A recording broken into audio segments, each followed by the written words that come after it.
چی سری روی تو گرفته است؟ تو مانده شدی؟ دویم به خوابی میکشی؟ تو قوت نداری یا که وقت نداری؟ تو در جای و اویله میخواستگی تولد نشدی؟ چی سری روی تو گرفته است برای حیاتت رو عوض کردن؟ تو را مبلغت نمیرسد یا تو سویاز نداری؟ چی خیلی تو فکر میکنی؟ شاید کسی سری روی تو گرفته است، این تو خودت هستی. سری روی تو تنها یک چیز گرفته است، بهانه های تو. بهانه ها در سری تو تکرار به تکرار صدا میدهند برای آن که تو با آنها زندگی میکنی. آدمای در گرد و اطراف تو بوده هم همین خیلی زندگی میکنند. هر چیز زودتر بس کنی خیلی زندگی رو، بس رحم خودت رو خوردن، بس جمع کردن در اطرافت آدمای بفراستی رو که یک حیات همین خیلی زندگی میکنند. اگر تو کسی رو دیدی پیشروی خوب دارد، در شرایط زمانوی زندگی میکند، حسوس مخور، برای آن که او از صدق دل کار میکرد برای اینها رو به دست آوردن وقتی که تو در جای گرم خواب بودی. این بایگری به او میراث نمانده است. او هم همین خیلی رنگی تو بود، فقط او زندگی میکرد با آرزوهای خود و هیچ وقت دل شکسته نمیشد. او هر روز با فکرهای نوی خود کار میکرد. او بهانه نمیگفت، امکانیت میگفت. اطرافش رو گوش نمیکرد، خودش رو گوش میکرد. تکش تو بردار 21 رو و حرکت کن. تو بسیار میخوانی، تو همه چی رو میدانی، لیکن تو یگان عمل نمیکنی. تو انتظاری روزهای بهترین رو، لیکن همه روز خدا بهترین است.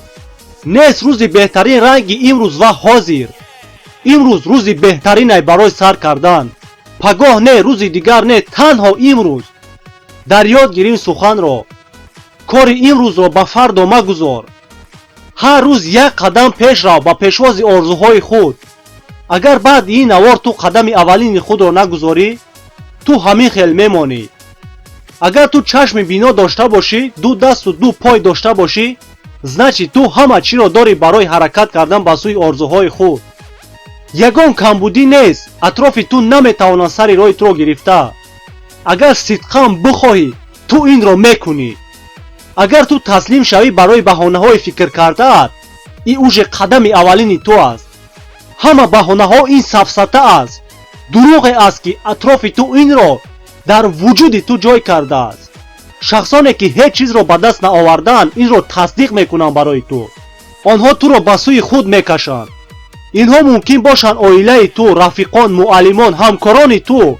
ناخوانده این است که تو به آنها از دنیا میگذری و برد خود رو هم به آنها به دست میاری.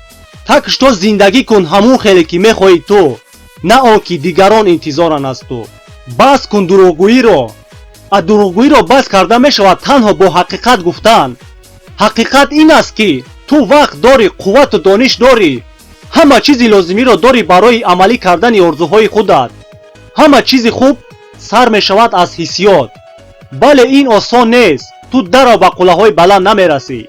میبینی روزهای وزمین رو باز هم وزمینتر رو. لیکن اگر تو این رو دوست بداری و حلاوت ببری از پیشروی خود، من باوری دارم که تو این رو به دست میاری. این سال تو است، این روز تو است، این ساعت تو است، این حیات تو است، این بازی تو است. اینجا تنها قانون تو است و تنها تو انتخاب میکنی چی خیلی زندگی کنی. تنها تو و آن چیز تو حاضر میبینی، این مکافات مهنت دیروزه تو است. تو تنها برخیز و قدم اولین خود را بگذار. اگر که امروز نه تقده کی، پگاه دری بد است. تنها امروز است. تکش تو عوض کن حیات خود را همین جا و همین روز. تشکر به هر یک و یک شما تماشابینان عزیز. این نوار را به دوستان خود پدلیت کنید و در کانال تاجیک تریدر پادپیسات کنید. همتون ده خیر برادوا.